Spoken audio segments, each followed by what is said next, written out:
Hello and welcome to another episode of the Three View Mirror podcast, a podcast where we take a moment in time, an hour out of every week, and talk about the amazing pop culture things that happened back in the 70s, the 80s, and the 90s. Gen X era stuff that we all know, or at least like to think back to and think we knew the way it was in better, simpler days. I'm joined with two co-hosts, and every week one of us will bring three different, seemingly random topics to the table that we discuss, and they and only they know that there is a hidden connection running through all of these topics that at the end of the hour, they will ask us if we figured out what their mystery connection is. See as you play along if you can figure it out before we figure it out. And today, the host bringing three topics to us is none other than Chris Clues. What's up? I'm Chris Clues, better known as Chris Clues. And I'm Rochelle O'Black, better known as Gen X Shell. And I am John Catrides, also known as Gen X Jono, and this is the Three View Mirror podcast.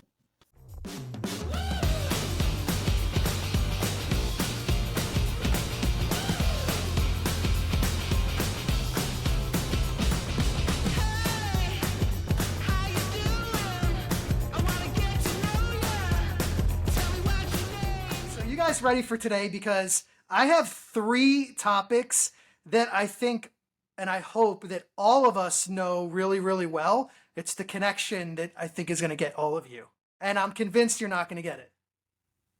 All right, we'll wait and see. Okay. I'm up for the challenge. All right. It's a fun connection.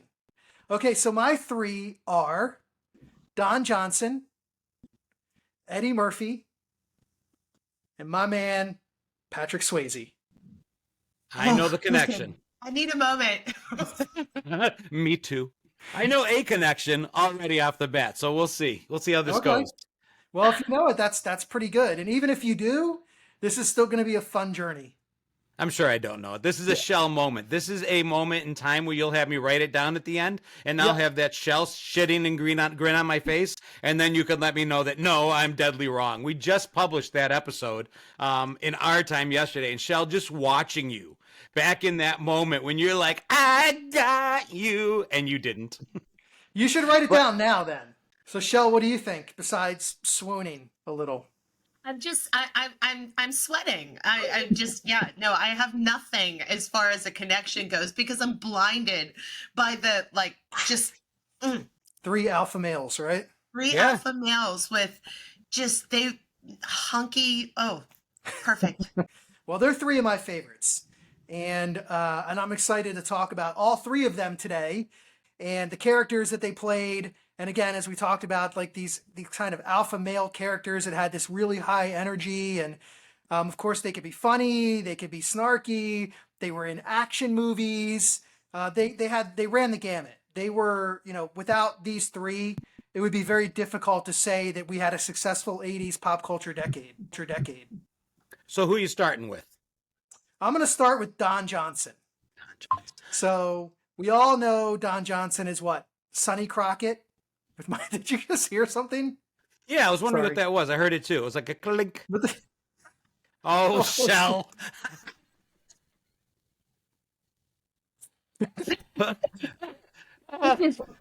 You ever there? See, I was just about to forgot to mute that.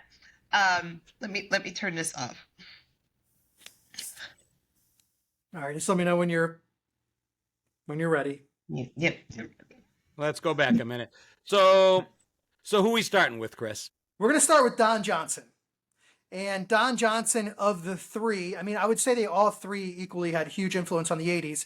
But Don Johnson, as most of us know him as Sonny Crockett from the hit show Miami Vice, which I live in South Florida. And it's probably one of the reasons that I moved to South Florida was watching Miami Vice and wanting to be a part of everything that was down there. So when I say Don Johnson, what do both of you think of?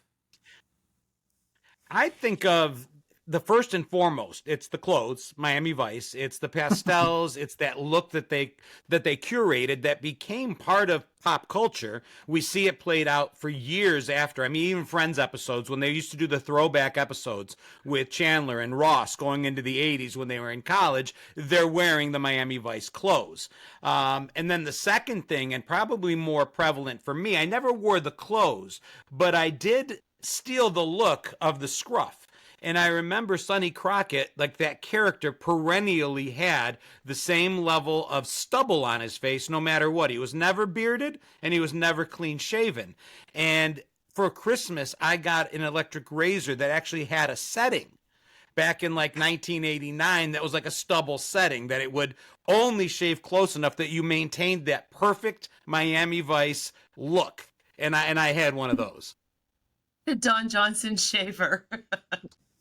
I'd like to blame Don Johnson for having a really stinky experience in high school, because I blame him for the penny loafers without socks look. And, penny loafers when they were genuinely, and they might still be, but, all the shoes were made of leather. And then somebody with their stinky feet would stick their feet right underneath the back of your chair. And that's all the smell you got wafting up. And that is Don Johnson's fault. I'm convinced. It was the loafers, but it was also the wicker shoes. Like they had like those wicker shoes, and I think that's how Chandler lost a toe, because those shoes provide no protection, and a knife went right through his little toe. Harachis, am I saying? Do I got that right? I think so. Yeah. Harachis, yeah, Harachis were a big deal. That was the other thing, with kind of half-flooded pants, and you definitely didn't wear socks. He actually got a little bit of flack because he met President Reagan and he wasn't wearing socks. It was a real thing. And he actually said, I live in Miami. Why would I wear socks? So, and I can vouch for that. Well, not only that, but I think he also got flack for like not shaving. So I'm sure part of that conversation was you met the president and you weren't clean shaven, because that was still kind of it was a different thing back then. Today, you go into a bank and you'll see the bank branch manager could have stubble on his face, 2-day growth, 3-day growth. Not a big deal. Back in the 70s and 80s, yeah, no, that wasn't professionally appropriate. You couldn't do that. Women had to wear stockings if their legs were showing. Men had to be clean shaven. There were rules that don't apply today. And your mustache or beard had to be very well tended to if you decided to maintain one. Yeah. Yeah. And that was just the women. I see my chin stubble from here.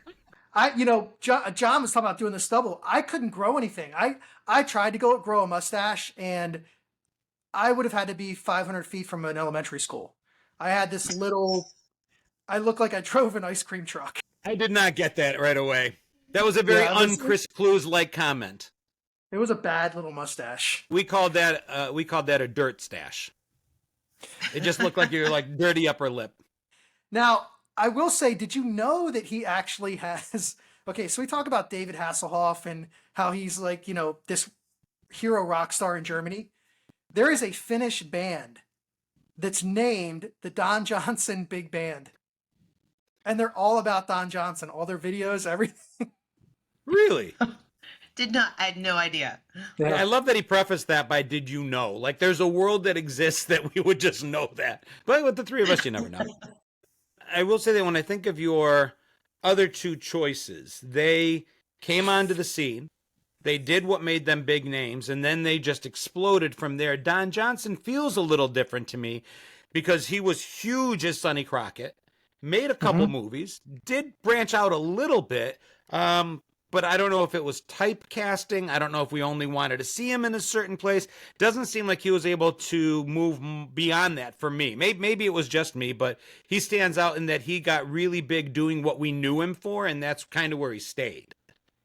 Well, back at that time too, he always reminded me of Kevin Costner. And Kevin Costner, he always reminded me of Kevin Costner.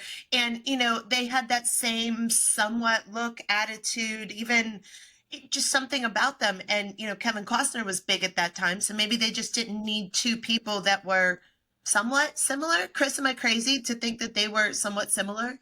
You're not at all. In fact, Don Johnson did audition for Elliot Ness in The Untouchables that went to Kevin Costner. They also ended up in Tin Cup together, which is one of my favorite movies. So no, you're not wrong in thinking that. I think a lot of the casting directors back in the day probably felt that they were similar, but he had gotten typecast a little bit as Sonny Crockett. John, you looked at me very strangely when I said he always reminded me of him. That doesn't resonate with me. They're very different. Kevin Costner was more everyman, good-looking guy, but I think what resonated with him with me is he was somebody I could see myself just hanging out with. Have a beer with, go catch a game with, whereas Don Johnson was more of that pretty boy that, was just, the Hollywood personification of the pinup guy. I don't know. It just seemed more of that sort of thing to it. That's all. And they're both pretty good athletes, which is probably why they found themselves in some similar places, because there are a lot of actors that play athletes that aren't necessarily athletic. Those guys happen to be. And so that may be, again, they're both in Tin Cup. I don't know. I'm just kind of throwing it out there. I didn't really research that part of it. But one thing I found interesting was that he starred, this is crazy, and I wonder if this movie is going to come back this year. He starred in a post-apocalyptic film called A Boy and His Dog. And it was in 1975. And guess what year that post-apocalyptic film was actually set in? 2024. 2024. Wow. Isn't that cool? I wonder if it's going to resurface this year. It should, right? And can you believe this one? Actually, the person that they were looking the closest at until Don Johnson came along for Sonny Crockett was Larry Wilcox, who was one of the two Chips. Now, what's cool about that is that when they asked Larry Wilcox about it years later, he actually said that, he didn't get the role, and he was all but signed the paperwork. And he was obviously a little upset about not getting the role, but he said, honestly, looking back, Don Johnson was the perfect Sonny Crockett. So he was. Yeah. Yeah. Speaking of someone you could never imagine his replacement in that show, he was the show. And we talk about soundtracks with movies. I always talk about that. But the soundtrack for Miami Vice was pretty awesome as well. There were a lot of songs that were in Miami Vice, like Glenn Frey's Smuggler's Blues, the theme song itself by Jan Hammer. I think it was Jan Hammer. Jan Hammer, the Miami Vice theme song. And then there were several other songs in that soundtrack, in the Miami Vice soundtrack, that I actually had the CD. There were a lot of songs and bands that played in the Miami Vice soundtrack as well. And as soon as that song tunes up, you unmistakably know that is Miami Vice. Absolutely. And it was actually not a bad movie either. The Miami Vice movie wasn't a bad movie either, by the way. I don't even remember there being a Miami Vice movie. Mm-hmm. I was just about to say the same thing, but then I'm a girl that maybe didn't watch Miami Vice the same amount or with the same fervor as you guys did. And I had no idea that there was a movie. Yeah, there was a movie. It was, I want to say it was Colin Farrell, maybe, that was in the movie. So Smuggler's Blues, I mentioned. Own the Night by Shaka Khan. You Belong to the City. In the Air Tonight, Phil Collins. Of course, the theme song, Tina Turner, Better Be Good to Me. So a lot of really cool artists and songs on the Miami Vice soundtrack, which I seem to remember, and I can get fact checked in the comments here, but at least at the time, if not still through to today, In the Air Tonight by Phil Collins, at the time, at the very least, was the only time that a song played on a television program from beginning to end uninterrupted. And they just had that song on as they drove down the street. And it literally, I think, played the entire song all the way through, no dialogue, no interruption, and it was just a moment. Yeah, I think you're right, actually. What year did it start, Chris? What year was Miami Vice? What was the range of years? 84 to 89. So he was married to Melanie Griffith, if I remember correctly. I think so, at least dating. Were they married, Yeah. Chris? I think at least dating as well. I don't want to go out on a limb and say they were married, but they definitely had a daughter, right? Right, Shell? They had, yes, Dakota Johnson. Yeah. Sounds familiar. Did she act as well? Well, yeah, she was actually the star in 50 Shades of Grey, which was a very popular book. Speaking of going like this, very popular book among women. And let me tell you something. And for those that aren't watching this podcast on YouTube and they're only listening, Rochelle was only fanning her face. When she said the movie made you go like this, get your minds out of the gutter. She was just fanning her face. Yeah, that's right. Yeah, and she was in a few others as well. Off the top of my head, I can't recall, but I think, yeah, for sure. She's been doing some acting. The only other thing that can be said of Don Johnson is he had a one-hit wonder. He had a hit song in the 80s. I just don't remember the name of the song, but he had this god-awful song that made its way onto the charts.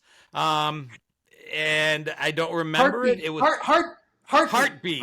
Heartbeat. Yeah. Yep. And I don't think they played it on Miami Vice. I don't think it was something that lasted long on the charts, but it got onto the charts.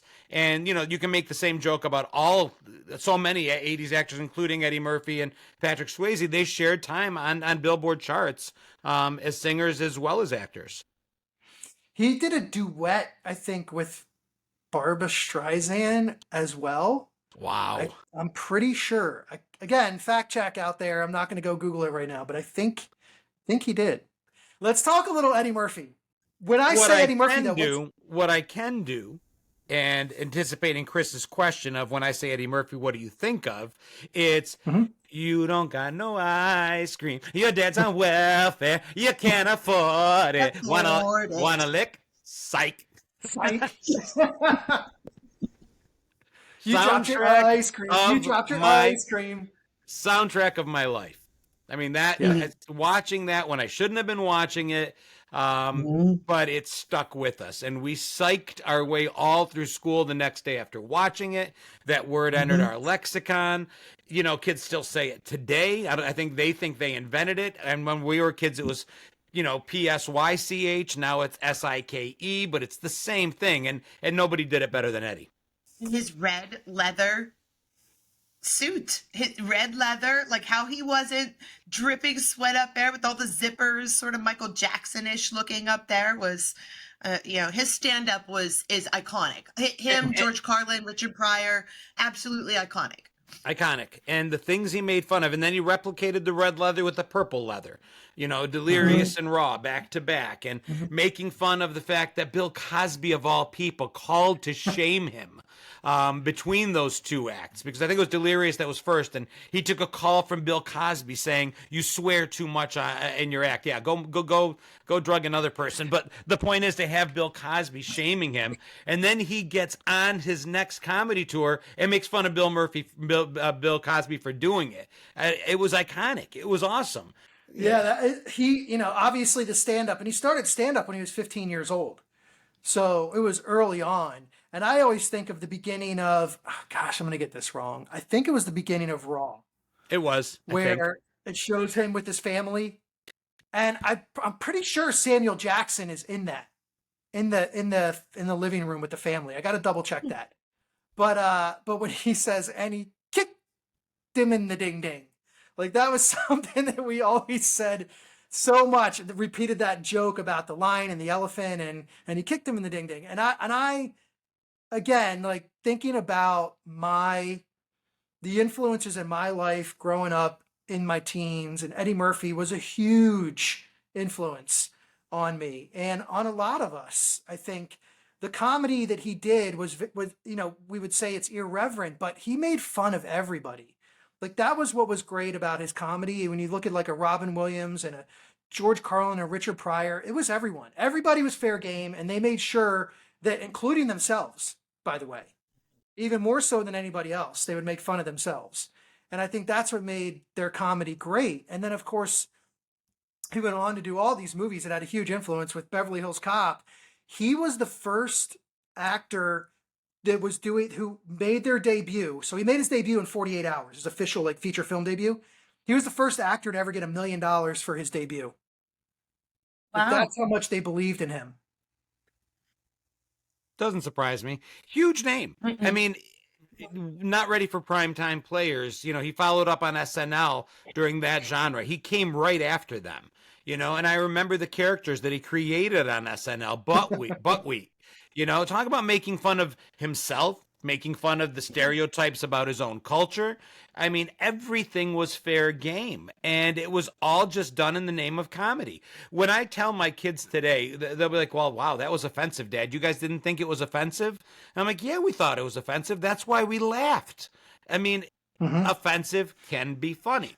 You don't do it in the real world. You don't take it out of context. You leave it where it is, and it lives on the comedy stage. And they were awesome at it. I remember it wasn't Mr. Rogers' Neighborhood that he did on SNL. It was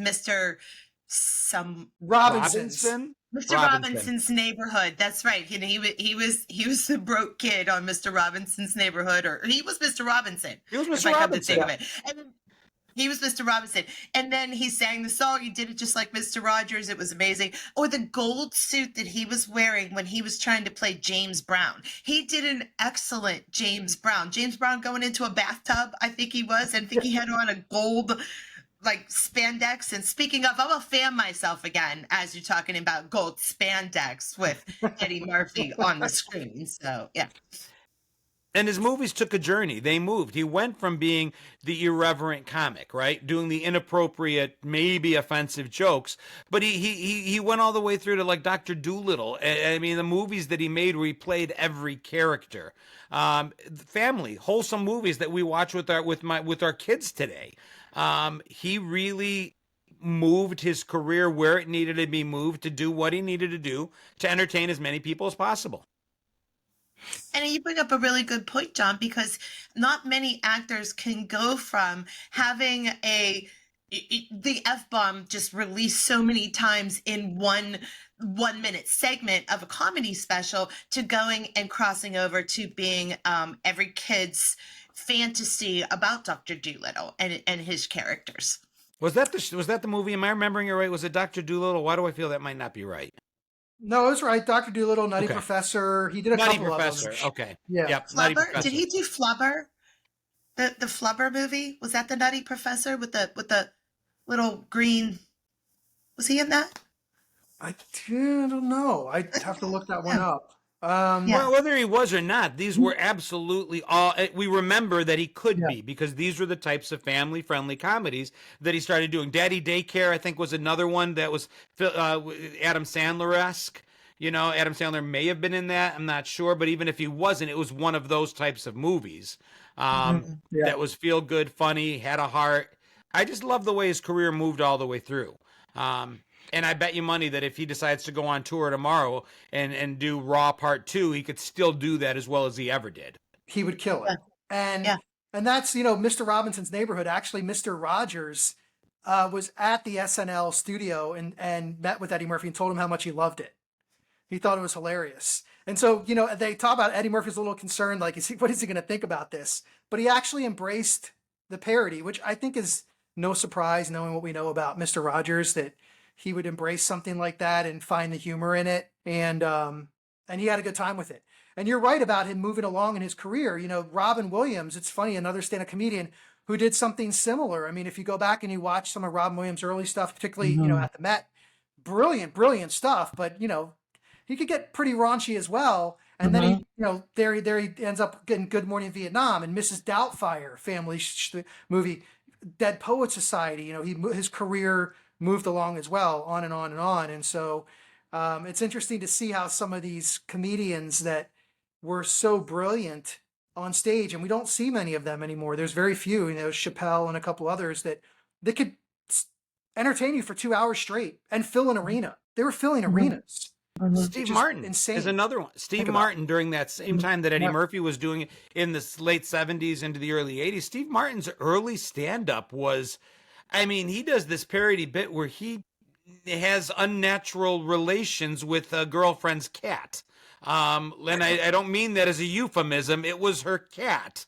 And it was raunchy. And then he becomes father of the bride. Yeah. They did what they needed to do to reach the audience. And as the audience shifted, they were geniuses in knowing what they had to do to shift along with it. And I don't consider that selling out. I don't consider that falling short. They just were geniuses of meeting society where we were at the time. Yeah. I think today I could think of Kevin, like you said, Chappelle, but also Kevin Hart. Kevin Hart would be another one that, he could get on stage and be as raunchy as he wants to be, and then go and do a Jumanji movie and be funny about it for the family. Yeah. And perhaps the person who's done it best wasn't even a comedian, he was a musician. And that's Ice Cube. I mean, you want to talk about a journey. Oh yeah, yeah, yeah. He just does Disney definitely. He does Disney movies now. Yeah. But going back to Eddie Murphy, there was a 10-year period there where I just want to list some of the movies that he did in 10 years. And you can include Delirious and Raw because they were filmed as movies as well. But you had Delirious, Raw, Beverly Hills Cop, 48 Hours, Trading Places, The Golden Child, Coming to America, Harlem Nights, and Boomerang, all within a 10-year period. And all fantastic movies. I mean, there's not a bad movie in all of those. And that was one thing, as he got into more movies, we could have discussions about ones that weren't so good, ones that were better. But there was that moment there where it felt like everything he did was perfect. I remember The Golden Child and Coming to America. The Golden Child, I think, was something that everybody should see. It was a really good little movie, but I don't know that a lot of people. It's not as famous as some of the movies. It was really good. Yeah, I know of it. I never. Well, my friends and I would say, never saw it. Mm-mm. That's a good one. Yeah, my friends and I always used to say, "I want the knife." That was like something we always said from Golden Child. Mm-hmm. Harlem Nights, I think, was absolutely hilarious. Like, just the humor in that was the writing in that. That was just that movie hit me hard as far as just being funny from beginning to end. And speaking of funny, he actually won the Mark Twain Prize for American Humor in 2015, which is a pretty incredible feat because that's an award that everybody, comedians really strive for. I mean, there's a lot of awards out there, and I think some of them are that entertainers would tell you, yeah, okay, whatever. But that Mark Twain American Humor Award. And because Beverly Hills Cop 4 is coming out here shortly with Eddie Murphy as Axel Foley and Surge, Bronson Pinchot returning as Surge, and all the people who are still alive, of course, returning to do their characters. Sly Stallone was actually cast as Axel Foley. And he quit a few weeks before, and then Eddie Murphy ended up being Axel Foley. And I had heard about this in Sly's documentary on Netflix, Sly. He talked a little bit about that and how he just, once he realized initially the script was a lot more, it was darker. And then they started switching it to comedy. And at the time, Stallone wanted to do something darker. He didn't want to do the comedy. And he went on to do Cobra, which was much darker and grittier than Beverly Hills Cop, which was light and fun. It'll be really interesting to see when Beverly Hills Cop 4 comes out. If I'm sure all of us Xers, all those of us of a certain generation will run out to see it.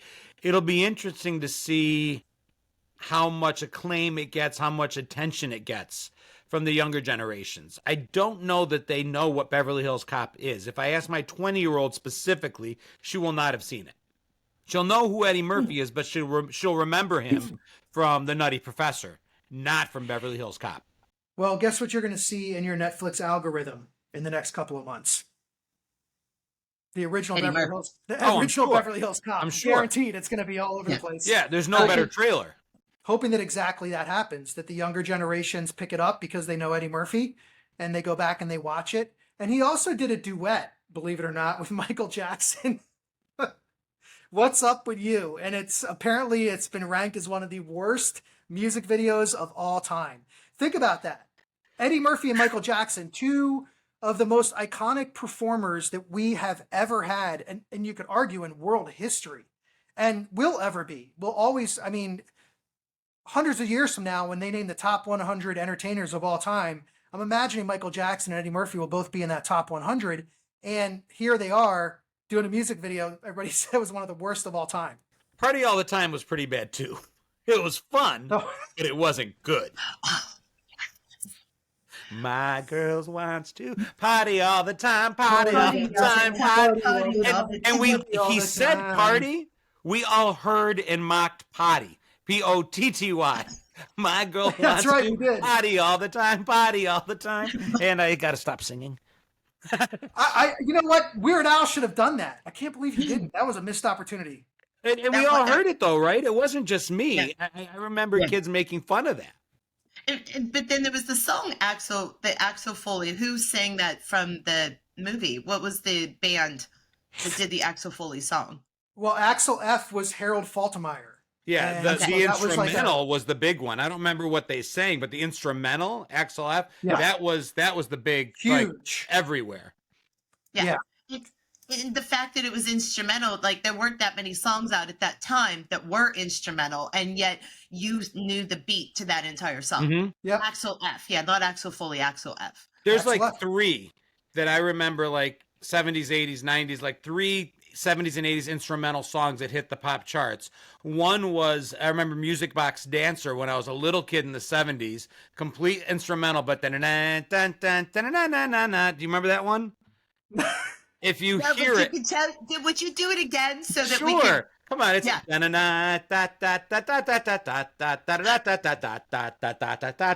gonna edit this out, so I really don't care. You're not allowed to edit that out. What's that? You can't edit that out. You I need can to do leave it. anything I want. Anything I want. Here, hold on.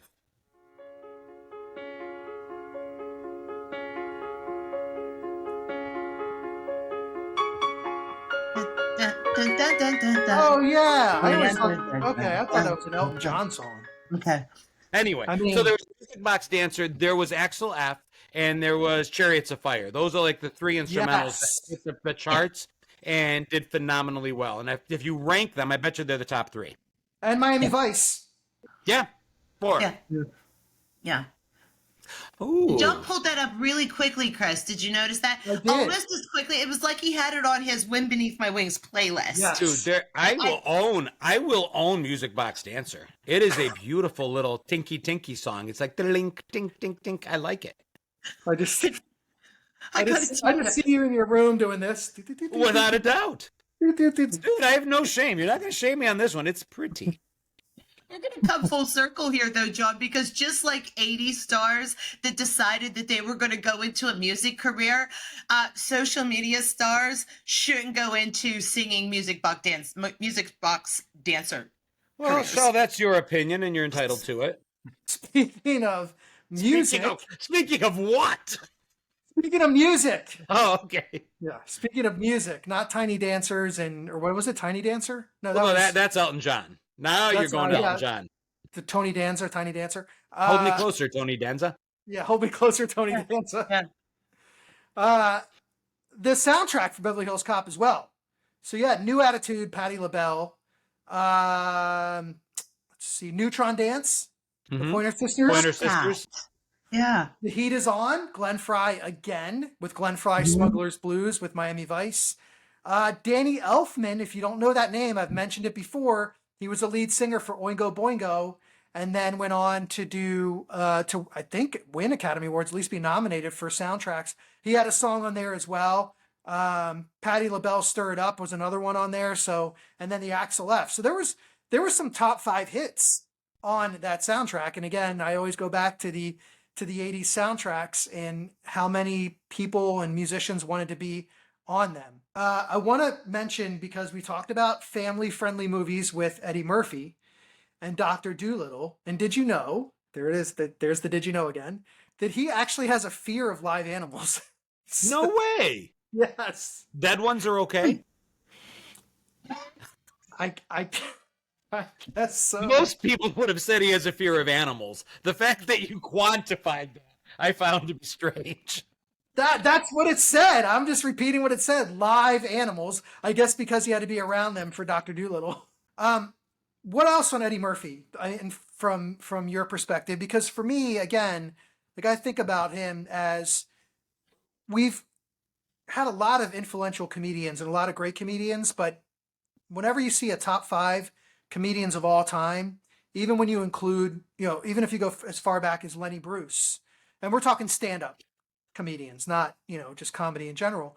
But, think about Lenny Bruce and George Carlin and Richard Pryor and Eddie Murphy and Robin Dude, you can go Williams or back as Dave far as you Chappelle. want. You can go back to Red Skelton. And that's why when you said you can go back Yeah. as far as, and then you went to the 60s, that's why I chuckled.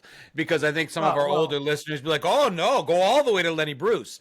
You can go way back. But for me, if you say, off the top of your head, name 3 comedians, Eddie Murphy's, anybody that was born from 1970 to maybe 1990, if you say name 3 comedians, Eddie Murphy's on every single one of their lists. The other 2 might change. Some will say Richard Pryor. Some will go with somebody a little bit more current. But Eddie Murphy will live in that top 3. I'm a huge, as I mentioned, I'm a huge Eddie Murphy fan. I will not turn off one of his movies if it comes. Okay, I shouldn't say that. His family-friendly stuff for me personally, because I don't have kids, hasn't excited me as much. But if Come I on, see, there's a moment. Hercules, Hercules, Hercules. oh, okay, yes. I mean, it was family friendly, but the man played 7 different characters.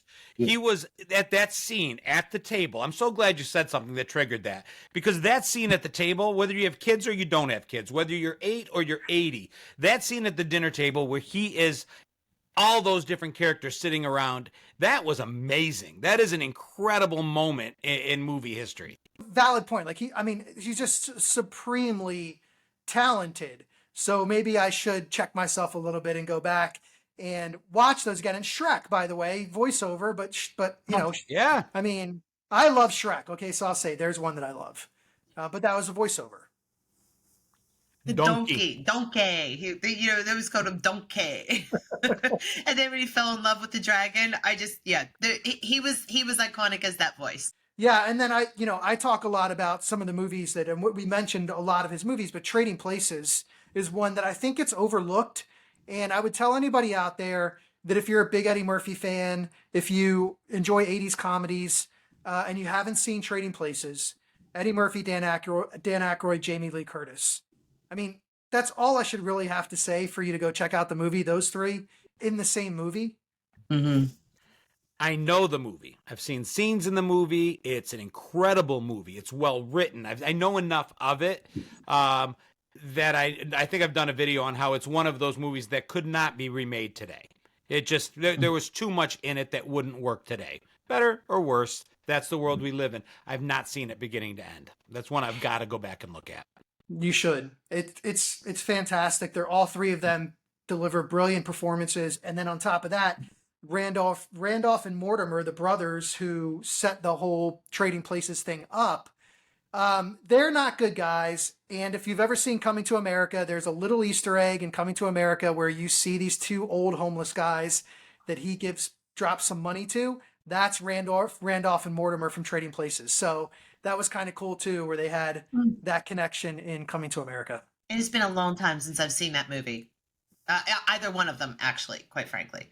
Do yourself a favor. Trading Places. It's good, and it's got a really good message too. I mean, for all the things that, like John said, probably wouldn't play today, it does have a really important message that was a little ahead of its time, I think.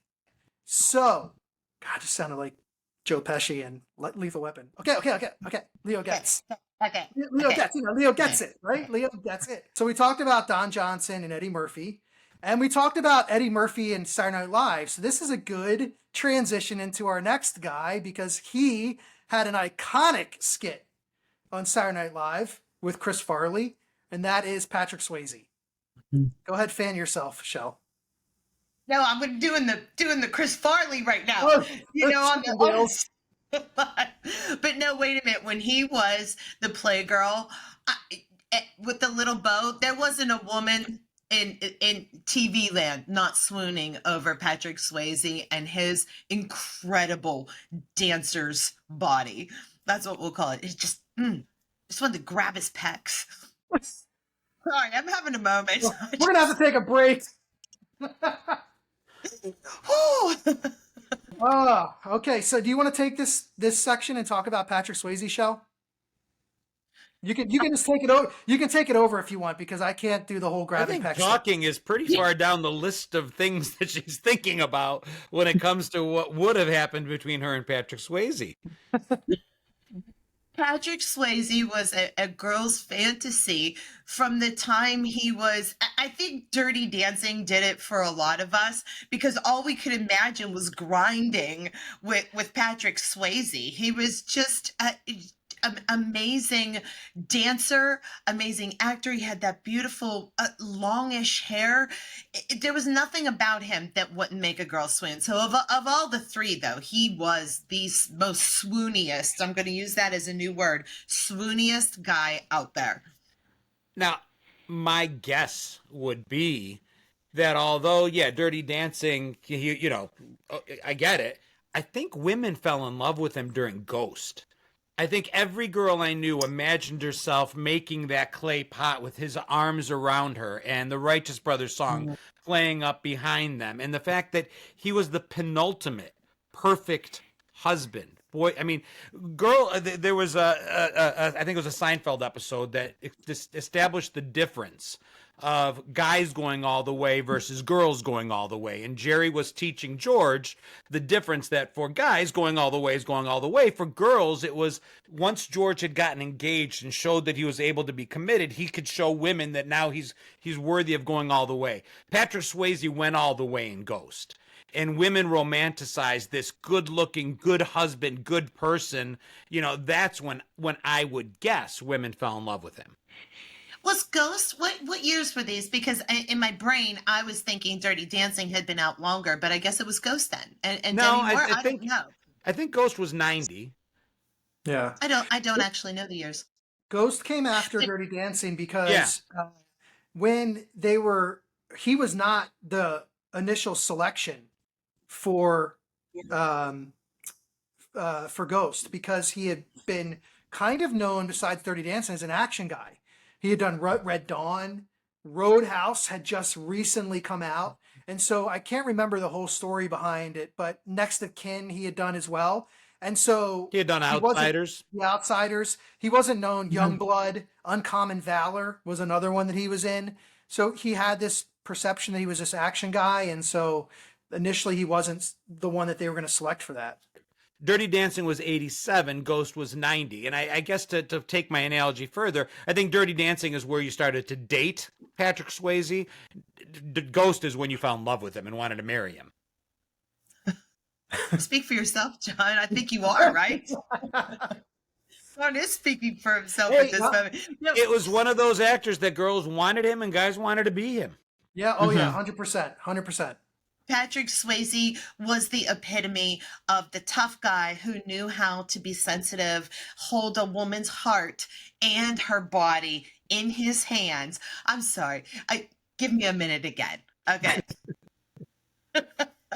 And we can't talk about Patrick Swayze, okay, and being this masculine guy that you mentioned, this every girl wanted him, every guy wanted to be him, but so secure in who he was that he was able to be a drag queen in the movie To Wong Fu with Wesley Snipes and John Leguizamo, which was a movie, it was a hit. It had a very difficult time getting made.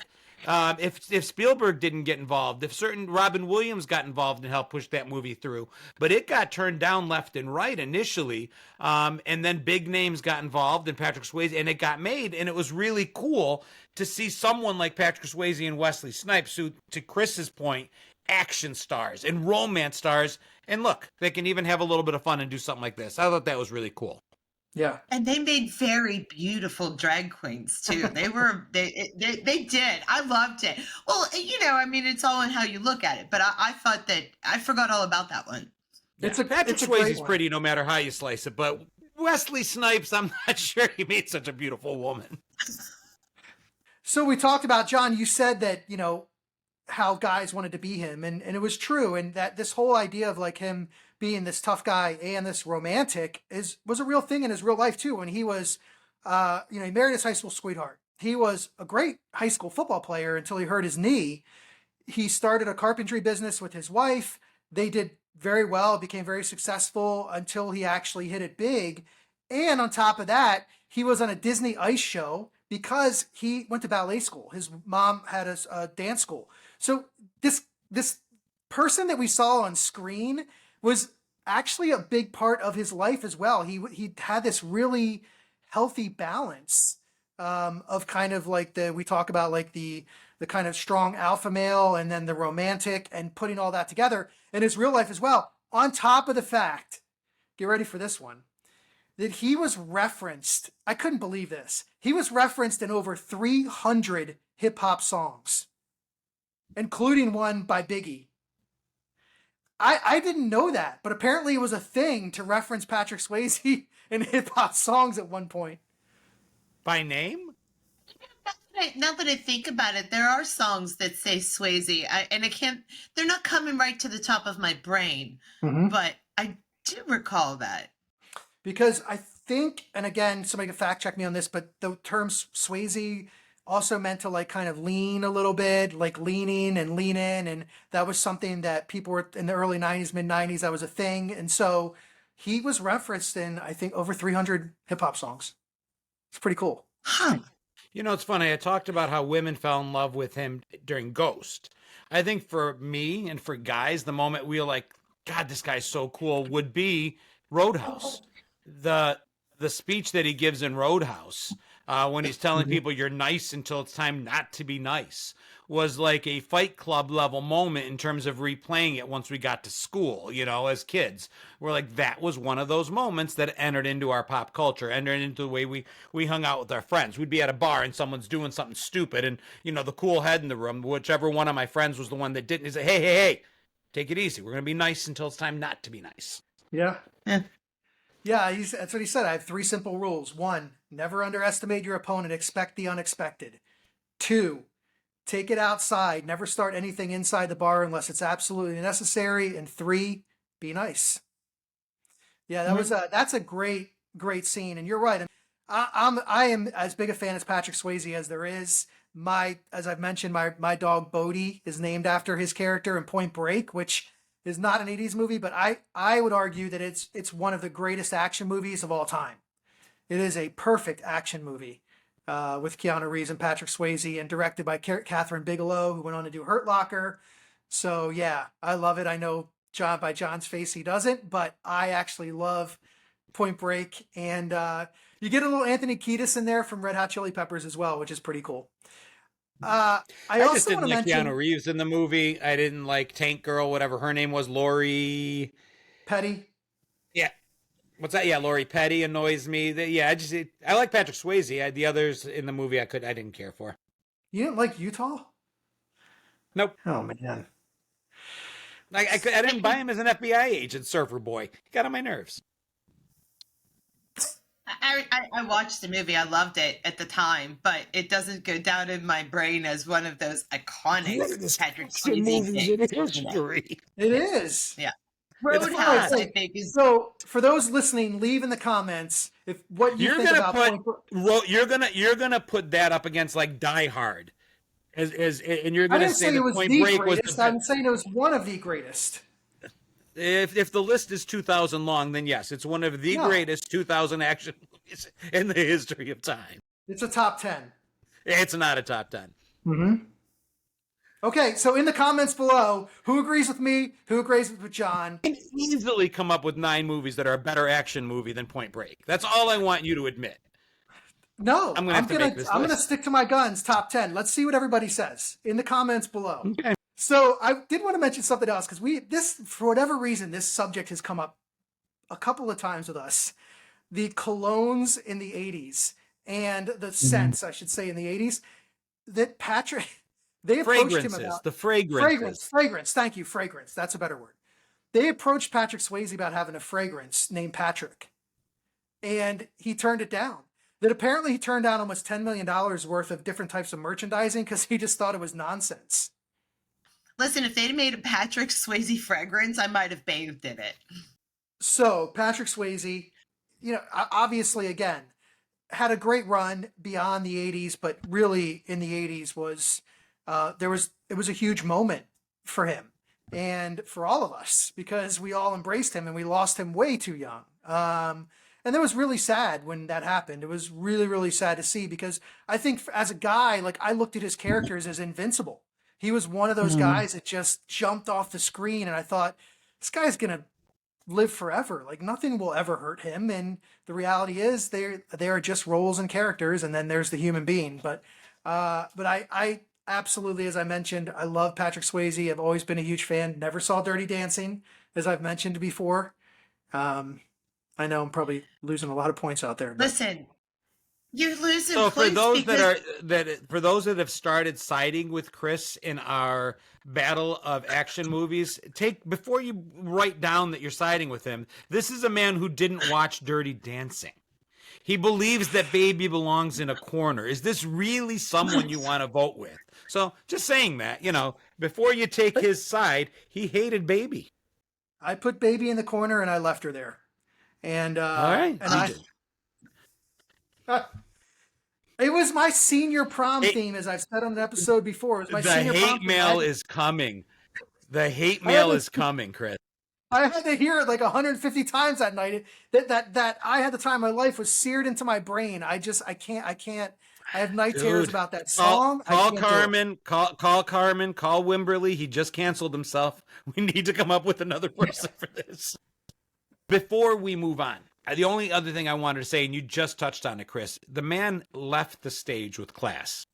Though he didn't, it wasn't a Matthew Perry type death where we lost him, woke up one morning and found he was gone. It was a longer goodbye for those of us. I remember his interviews on like 2020. And I mean, when I say he left with class, he knew what was happening. Him and his wife were together all the way through to the end. The good times, the bad, really held up this image of what it is to be a man. And it all the way through. And I know that sounds misogynistic, and I don't mean it to be, but the guy was tough right down to the last second. So he still was those characters. He still was invincible in terms of his spirit all the way to the end. And that was the best role he played, was himself all the way through to the end. in every good actor, their own character shows through, which is why he was so good at being both an action, manly man and also being that loving, tender husband and heart. He had that heart, and in the end, when we did see him fading away, you definitely saw his heart, and you saw his fight too, and you saw every little bit of it. So in kind of wrapping up Patrick Swayze, and you know, you wrapped it up on a little bit of a serious note, which is important too, because I can tell you that I lost my stepmom to pancreatic cancer as well. And it's for him, you said he's a fighter, and you know, obviously who knows what kind of treatments he had access to, but he did survive, I think 10 or 11 months, which is a really long time. Pancreatic cancer for my stepmom was 3 weeks, and it happens that quickly for a lot of people as well. So again, I don't know the treatments he had access to, but that fighting spirit that he had in him, in his characters, to John's point, seemed to be in his real spirit as well. So pretty awesome. So let's get back on track with some lighter stuff like we always do. And as we move into what the connection is between these three, we've talked about Don Johnson, Eddie Murphy, Patrick Swayze, all of whom make Shell swoon. If you're watching the YouTube channel, you'll see it live and in action. So of those three guys, all amazing entertainers and performers. When we think about the 80s, the history of 80s pop culture cannot be written without referencing those three. So what do these three have in common? I feel like John knows this. I feel like he's got this grin on his face that says, I know this. And he already wrote something down. I want to think that there's some movie that I wasn't aware of, or something that I can't connect between them that puts them together. But right now, my brain isn't letting me put that movie in front of me. Movie, television show, or the fact that the singers, the fact that they had songs, that would be where I would go with this. That's where I went with it just immediately, is that they're all one-hit wonders. Party All the Time, She's Like the Wind, Heartbeat, I think was the Heartburn. What was Don Johnson's? But, you know, that's a connection. I don't know if that's the one Chris is coming up with, but they were three great examples of celebrities of their era dipping their toe into the music world. And Eddie Murphy was pretty serious about it, and so was Patrick Swayze. I mean, it wasn't just a side thing to see if I could make a little extra money. Eddie Murphy actually really enjoyed the music side of the entertainment business, and Patrick Swayze was a pretty serious singer and writer of music, and She's Like the Wind, Party All the Time, definitely both hit the top the charts at that time. I also thought about the fact that Chris said about, Patrick Swayze was definitely known as a dancer. And then you talked about Don Johnson being an athlete and such. And a lot of athletes actually take ballet. So I thought maybe there's a strange ballet connection. Maybe Eddie Murphy did ballet as well. I don't know. For those of you that are watching on YouTube, Shell, you get 3/4 of a point. John, you get a full point because you got the connection that they all had songs on the Billboard chart. In fact, they all had top 20 songs. So She's Like the Wind went to number 3. Party All the Time went to number 2. And Heartbeat, believe it or not, went to number 5. Wow. So all 3 of them had top 10, actually, Billboard chart songs. And to John's point, that was something that happened in the 80s a lot. There were a lot of 80s actors and actresses that dabbled in music. And some should have and some shouldn't have. But Bruce Willis's, we make fun of his and we make fun of, but there was still talent there. And I've said before, it was really tough to be a celebrity in the 60s, 70s, and 80s without being a true triple threat. Because movies would force you to act, sing, and dance, especially earlier on. The big Hollywood productions, if you couldn't do all 3, you had no business being on the silver screen. You might be able to make it on the small screen, not on the big screen. And that still played through into the 80s. And today, I'd be willing to bet we've got some pretty good actors that can command a huge box office and not be able to sing a note. That didn't used to be the case. You needed more talent than just that to get there. Yeah, and today I think we would all have the question of, is it the actor or actress? Is it their talent, or is it auto-tune?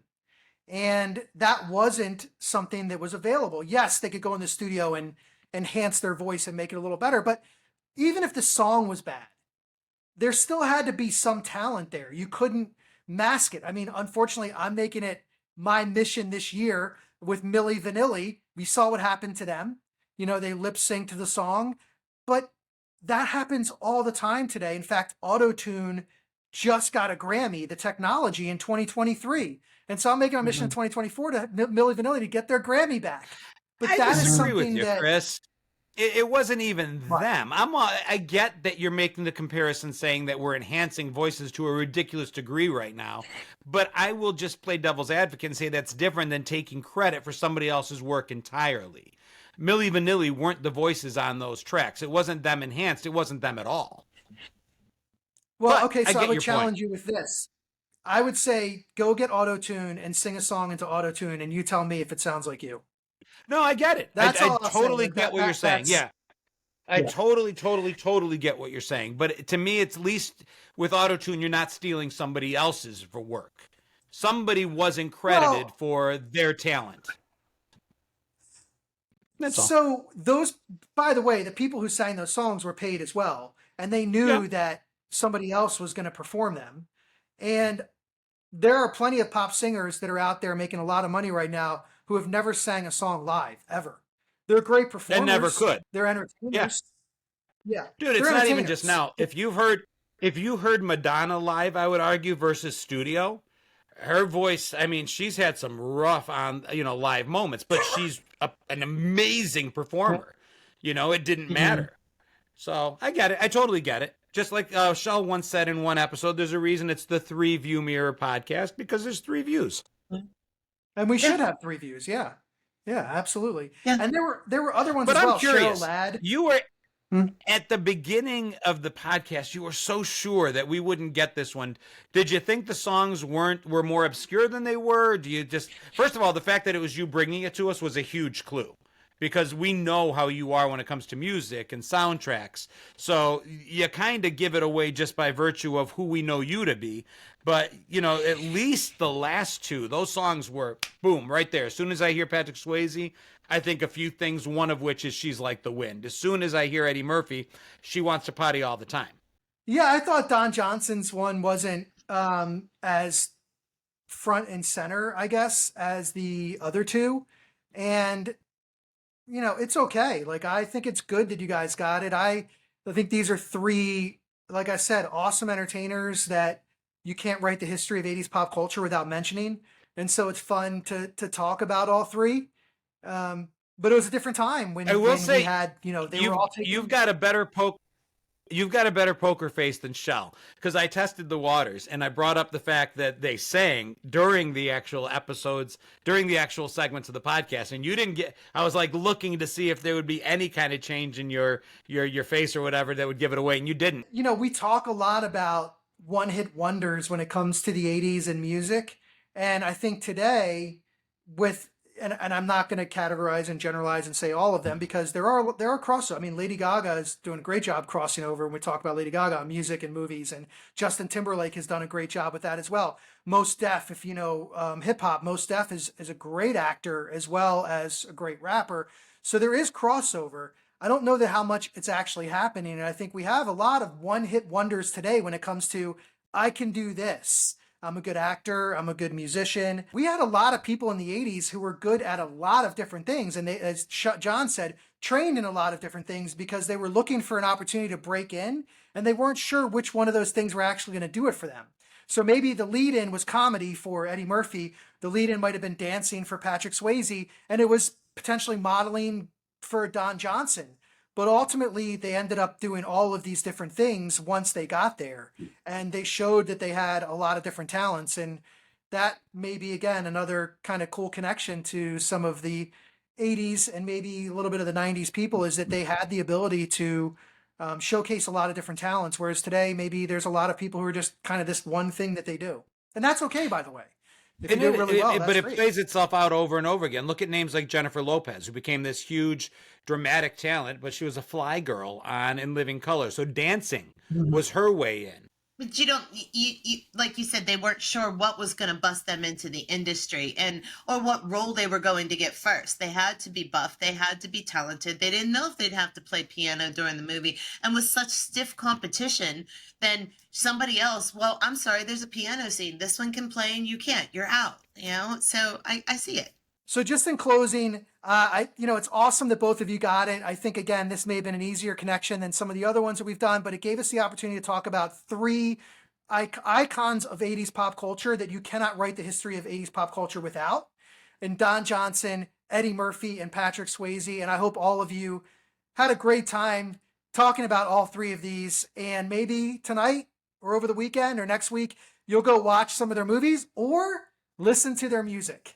And this was a wonderful connection, Chris. And I absolutely loved it, because we also want our audience, because I enjoyed talking about it, we also want our audience to be able to make these connections as well. And I hope that over the course of time, our audience is also keeping score with maybe 2 out of 6 or 7, however many podcasts we've had now.